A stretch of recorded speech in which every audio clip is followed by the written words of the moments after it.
पाकिस्तान खड़ा बाजार में मांगे अपनी खैर, चीन नॉर्थ कोरिया से दोस्ती, अमन चैन से बैर। आज पाकिस्तान की यही पहचान है। आखिर क्यों हम कह रहे हैं कि Pakistan on sale? Brain spice के इस स्पेशल प्रोग्राम में आज हम इसी मुद्दे पर चर्चा करेंगे। मैं हूं पंकज श्रीवास्तव और आज मेरे साथ इस शो में जुड़ेंगे अ, वरिष्ठ पत्रकार और विदेश मामलों के जानकार, खासकर पाकिस्तान पर उनकी काफी अच्छी पैठ है, वो है रोहित शर्मा जी। लेकिन रोहित जी, ये बताइए, चीन जो है फिलहाल पाकिस्तान का आका बन चुका है और पाकिस्तान उसके हाथ की कठपुतली। पूरी दुनिया जानती है ये बात। क्या पाकिस्तान नहीं समझ रहा है ये? पाकिस्तान समझ भी रहा है, लेकिन पैसा कहाँ है इकोनॉमी को रन करने के लिए, पहली चीज।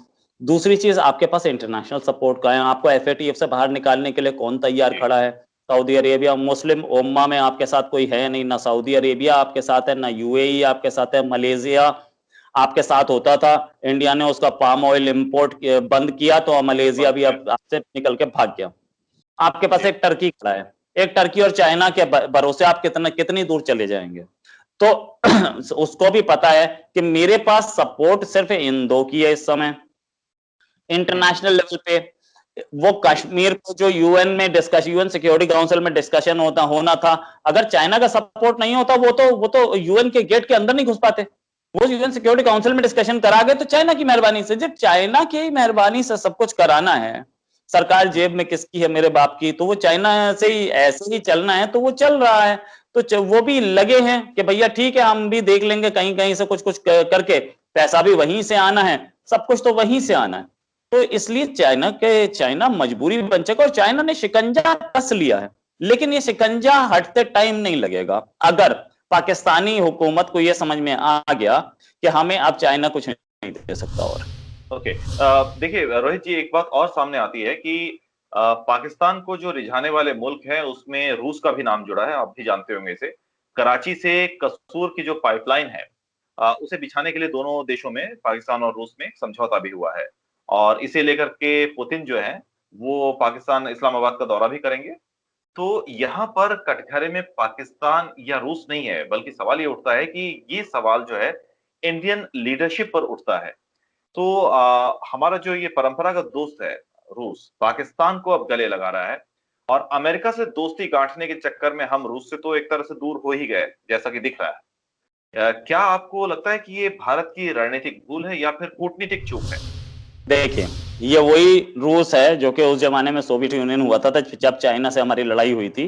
तो रूस ने बोल दिया था कि चाइना हमारा भाई है और इंडिया हमारा दोस्त है, सपोर्ट नहीं करेंगे। ठीक है। उसके बाद हमारी नेहरू जी की गलती मानी है या इंदिरा जी की गलती मानी है कि हम रूस के पाले में रहे। हालांकि हालांकि एक बहुत बड़ा डेवलपमेंट यह हुआ कि सोवियत यूनियन की फोर्सेस घुस गई अफगानिस्तान में और इंडिया को डर ये लगा कि ये कल पाकिस्तान में घुस के इंडिया में भी घुस सकते हैं। तो इंडिया ने उसके बाद से 1979 की बात यह है, बात है जब वो घुसे तो 78-79, उसके बाद से इंडिया ने अपने जो डिफेंस प्रोक्योरमेंट्स थे वो रशिया को छोड़ के, यानी कि सोवियत यूनियन को छोड़ के दूसरे कंट्रीज की ओर जाना शुरू कर दिया। जैसे कि मैं आपको बताऊं तो हमारी होविट्जर गन्स भी और यानी कि बोफोर्स, हमने हमने मिराज खरीदे, हमने दूसरी आईएनएस विराट खरीदा। और ये चीजें हमने जो खरीदी, हाँ, हमने हमने दूसरे दूसरे कंट्रीज की ओर अपना मिलिट्री हार्डवेयर मोड़ दिया।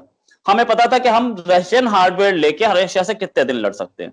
दूसरी चीज ये कि हमारा रशिया एलाई था, तो रशिया को हमारी ज्यादा जरूरत थी, हमें रशिया की कम, क्योंकि रशिया हमें मिलिट्री हार्डवेयर ही देता था। हम उसे चावल, दाल, पानी सब कुछ तो हम उसे दे रहे थे, उसके पास तो खाने के लिए कुछ था ही नहीं। पूरा सिविल सप्लाईज हम दे रहे थे, सब कुछ हम दे रहे थे, हमारे पास से उसके पास इलेक्ट्रॉनिक्स इक्विपमेंट्स जा रहे थे, वो सिर्फ सिर्फ just for that military hardware. तीसरी चीज, इंडिया इतना बड़ा मार्केट है आर्म्स का कि कोई कंट्री ये सोचे कि इंडिया सिर्फ मुझसे हार्डवेयर खरीदेगा, वो पॉसिबल नहीं है। हमारी सक्सेसिव गवर्नमेंट्स ने ये बात समझा दी है। S-400 मिसाइल पे ये पूरी तनातनी हुई, अमेरिका ने हमें बेटर मिसाइल देने का वादा किया तो हमने किया। तो S-400 पे ये पूरा ड्रामा हुआ, पाकिस्तान की करीब जाने की कोशिश की रशिया ने, वो जाए, वो अपना पूरा हार्डवेयर एक्सपोर्ट कर दे पाकिस्तान को। इंडियन गवर्नमेंट का एक क्लियर स्टैंड था कि जो मिलिट्री हार्डवेयर अमेरिका को मिल गया F-16, हम नहीं लेंगे। F-16 ने कई बार बोला ले लीजिए, कोई प्रॉब्लम नहीं है, हम एडवांस्ड वर्जन देंगे, ये देंगे, वो देंगे। इंडिया ने सीधे मना कर दिया, नहीं लेंगे, राफेल लेंगे, यूरो फाइटर लेंगे, आपसे नहीं लेंगे, आप पाकिस्तान को ही बेचिए। तो ये बात पूरी वर्ल्ड को समझ में आनी चाहिए कि हमें बेचना है तो पाकिस्तान को नहीं बेचना है आपने। तो वो बेच रहा है तो बेचे, उसे समझ में आ गया F-400 हम नहीं खरीदेंगे, आप बेच लीजिए पाकिस्तान को। तो सारे के सारे वर्ल्ड के कंट्रीज ये समझेंगे कि नहीं नहीं, कल इंडिया हमसे ये खरीद सकता है, इसलिए हम पाकिस्तान को नहीं बेचेंगे, चाहे कुछ हो जाए।